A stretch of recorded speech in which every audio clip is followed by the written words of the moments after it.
सगळ्यांनी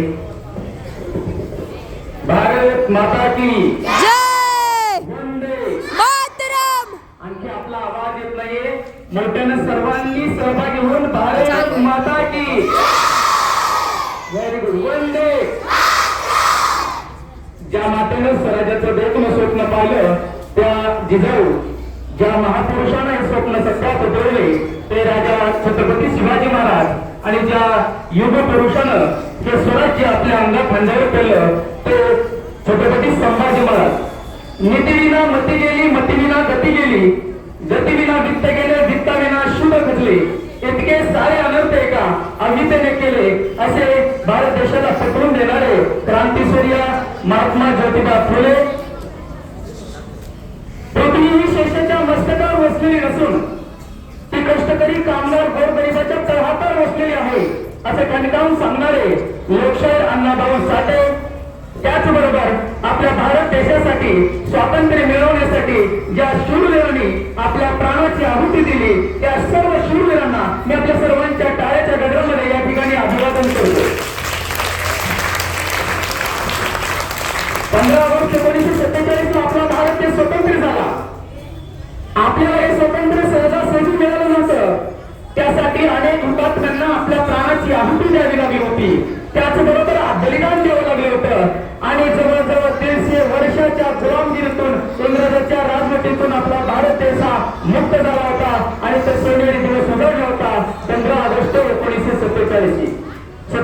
म्हणून सांगायचं वाटतं कि कुछ नशा तिरंगे की आन का है, कुछ नशा मिट्टी की शान का है, कुछ नशा तिरंगे की आन का है, कुछ नशा मिट्टी की शान का है, देश भर में लहरा रहा है तिरंगा, ये नशा हिंदुस्तान का है, ये नशा हिंदुस्तान का है. आपल्या भारत देशासाठी ज्यांनी ज्यांनी बलिदान दिलं मी सगळे विद्यार्थ्यांना विनंती करतो की आपण ताड बसा सर्वांनी, एकाचाही आवाज नको, जास्त वेळ घेणार नाही कारण मला माहित आहे की 2-2.5 तास झाले या ठिकाणी आपण सर्वजण बसलेले आहात. मी थोडक्यात या ठिकाणी उरकणारच पुन्हा एकदा घोषणा द्यायची आहे. भारत माता की वंदे वंदे. आपल्याला स्वातंत्र्य एवढं सहजासहजी मिळालं नव्हतं. अनेक हुतात्म्यांना या ठिकाणी बलिदान द्यावं लागलं होतं. भगतसिंग असतील, राजगुरू असतील, सुखदेव असतील, त्याचबरोबर चापेकर बंधू असतील, अगदी हसत हसत आपल्या प्राणाची आहुती देऊन त्या ठिकाणी भारत देशाला स्वातंत्र्य मिळवण्यासाठी बलिदान दिलं होतं. आणि जाता जाता त्या ठिकाणी सर्व भारतवासियांना सांगत होते, सांस थमती गई, नब्ज जमती गई, फिर भी बढ़ते कदम को ना रुकने दिया, फिर भी बढ़ते कदम को ना रुकने दिया, कट गए सर हमारे तो कुछ गम नहीं, कट गए सर हमारे तो कुछ गम नहीं, सर हिमालय का हमने ना झुकने दिया, सर हिमालय का हमने ना झुकने दिया, मरते मरते रहा कफन साथियों, मरते मरते रहा कफन साथियों, अब तुम्हारे हवाले वतन साथियों, अब तुम्हारे हवाले वतन साथियों. आपण आपल्या शाळेमध्ये नुसतं पालक जरी एखाद्या वेळेस सहलीला जात असताना आपले त्या ठिकाणी आई वडील त्या मुलाचं सांगतात की सर आमच्या मुलाची सहलीला जाताना काळजी घ्या. परंतु भारत ज्यावेळेस स्वतंत्र होण्यासाठी अगदी 20-25 वर्षाचं वय असताना भगतसिंग राजगुरू त्या ठिकाणी हसत हसत फासावर जात होते आणि जाता जाता त्या ठिकाणी सरळ भारतीयांना सगळे सांगत होतो की हमारे मरने के बाद हमें जलाने से पहले, हमारे मरने के बाद हमें जलाने से पहले हमारे दिल को निकाल लिया जाए ताकि हमारे दिल में बसा हुआ तिरंगा कहीं जल न जाए, हमारे दिल में बसा हुआ कोई तिरंगा जल न जाए. 15 ऑगस्ट 1947 आपला भारत देश स्वतंत्र झाला. स्वतंत्र झाल्यानंतर इंग्रजांच्या राजवटीतून मुक्त झाल्यानंतर आपल्या भारत देशासाठी एक नवीन राज्यघटना तयार करायची होती आणि डॉक्टर बाबासाहेब आंबेडकर असतील आणि इतर सर्वांच्या माध्यमातून त्या ठिकाणी 26 नोव्हेंबर 1949 रोजी आपल्या भारत देशाची त्या ठिकाणी राज्यघटना लिहिली गेली आणि 26 जानेवारी 1950 रोजी आपला भारत देशाचा स्वतंत्र असा राज्यकारभार राज्यघटनेनुसार सुरू झाला आणि खऱ्या अर्थानं त्यावेळेस आपल्या भारत देशाला स्वातंत्र्य मिळालं.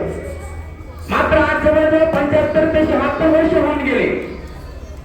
जर विचार केला तर खऱ्या अर्थानं आपल्याला भारत देश स्वतंत्र झाला आहे का?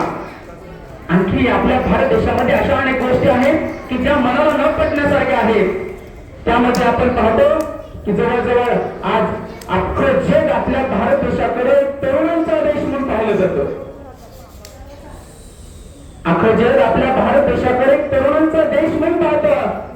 मात्र या आज 75-76 वर्षानंतर जर या तरुणाकडे पाहिलं तर त्या ठिकाणी आपल्या लक्षात येतं की अनेक तरुण त्या ठिकाणी व्यसनाच्या आहारी गेलेले दिसत आहेत. आणि आपला जो सुजलाम सुफलाम भारत बनवायचा आहे, आर्थिक महासत्ता बनवायचा आहे, त्यासाठी ही जी तरुण पिढी आहे, ही तरुण पिढी जर अशी व्यसनाधीन होत गेली तर आपला भारत देश महासत्ता होणार नाही. यासाठी आपण सर्वांनी प्रयत्न केले होते. मी परवा एक चित्रपट पाहत होतो जुना, दिवार नावाचा, मर्द नावाचा चित्रपट होता. तो पाहत असताना एक गाणं त्या ठिकाणी मी पाहिलं होतं. त्या चित्रपटामध्ये गाणं होतं, मैं मर्द टांगे वाला, मैं मर्द टांगे वाला, अरे दुश्मन क्या मारे, मेरा दोस्त ऊपर वाला, मेरा दोस्त ऊपर वाला. चित्रपट छान होता, पाहिलं, गाणं ऐकलं. मात्र मी या तरुण पिढीकडे पाहिलं आणि तरुण पिढी ही जी स्वातंत्र्यानंतर सुद्धा एवढ्या वर्षानंतर आपल्याला ते महासत्ता बनायचे, ज्यांच्यावर सगळं आपल्या भारत देशाचं नेतृत्व अवलंबून आहे, ही तरुण पिढी व्यसनाधीन झालेली आहे. आणि या व्यसनाधीन तरुणाकडे पाहिलं की मला एक गाणं सुचलं. तर गाणं असं होतं की मैं दारू पीने वाला, मैं गुटखा खाने वाला, मैं दारू पीने वाला, मैं गुटखा खाने वाला, आणि दुश्मन क्या मारे मुझे, मैं खुद ही मरने वाला, मैं खुद ही मरने वाला. अशा प्रकारे हे गाणं सुचलं. आणि त्या ठिकाणी आपला भारत देश स्वतंत्र झाल्यानंतर सुद्धा व्यसनाधीनतेच्या आहारी गेलेला आहे. आपण सर्वांनी या ठिकाणी प्रयत्न केले पाहिजे. या व्यसनापासून स्वतःपासून सुरुवात करून आपण दूर राहिलं पाहिजे. नुसती ही एकच समस्या नाही, अशा हजारो समस्या आपल्या भारत देशामध्ये आहेत. आपला भारत देश हा कृषी प्रधान देश म्हणून ओळखला जातो. जवळजवळ 60 ते 70% भारत देशातील लोक त्या ठिकाणी शेती करून आपला उदरनिर्वाह करतात. आणि उदरनिर्वाह करून आपल्या भारत देशामध्ये ज्यावेळेस स्वतंत्र व्हायचं होतं, स्वतंत्र होण्याच्या अगोदर बऱ्याच गोष्टी आयात कराव्या लागायच्या. मात्र आज या शेतकऱ्याच्या जवळ जो कृषी प्रधान देश म्हणून ओळखला जातो, यांच्या जवळ आपल्या भारत देशातील अनेक गोष्टी जगामध्ये निर्यात कराव्या लागतात. हे एक आपल्या भारताचा देश आहे. परंतु त्यांच्या जीवावर आपण या ठिकाणी हे कृषी प्रधान देश म्हणून ओळखला जातो. ज्यांचं कष्ट पाहतो, त्यांची परिस्थिती आज काय आहे हे राज्यकर्ते पाहतात का? कारण भारत हा कृषी प्रधान देश म्हणून ओळखला जातो. शेतकऱ्यांना हजारो समस्या आहेत. त्यामध्ये हमीभाव असेल पिकांना, त्याचबरोबर अनेक गोष्टी आहेत की ज्यामुळे त्या ठिकाणी आपल्या शेतकऱ्यांना अनेक समस्यांना तोंड द्यावं लागतं. वारंवार पडणारा दुष्काळ असेल आणि या समस्याला तोंड देत असताना शेतकऱ्यांना त्या ठिकाणी बऱ्याचदा आत्महत्येसारखा पर्याय निवडावा लागतो. म्हणून मला म्हणावंच वाटतं की काही वेळेस आपला भारत देश जो ठरलेला आपण कृषी प्रधान देश, भविष्याला आत्महत्या प्रधान देश म्हणून ओळखलं जाणार नाही ना, अशी भीती माझ्या मनामध्ये वाटते. असे असंख्य प्रश्न आहेत. आजही आपल्या भारत देशामध्ये स्त्री सुरक्षित नाहीये, बेरोजगारी वाढली, या अशा असंख्य समस्या आपल्या भारत देशामध्ये आहेत. म्हणून या ठिकाणी मला बरंचसं त्या ठिकाणी सांगायचं आहे, पण मला माहिती आहे तुमची मानसिकता ऐकायची नाही. पण जाता जाता आपल्या भारताचे पंतप्रधान होऊन गेले, ज्यांचं नाव अटल बिहारी वाजपेयी होतं. त्यांचं वाक्य होतं जे फार भावलं, तिने या ठिकाणी आपल्याला सांगू इच्छितो.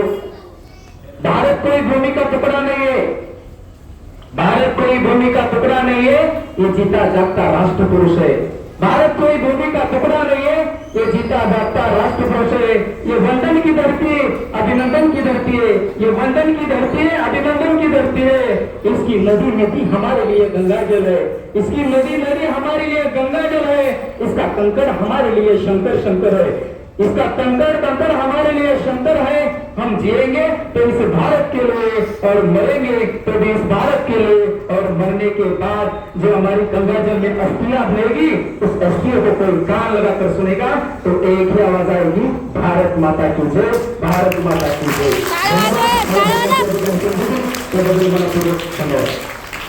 धन्यवाद सर, खूप चांगले असे विचार.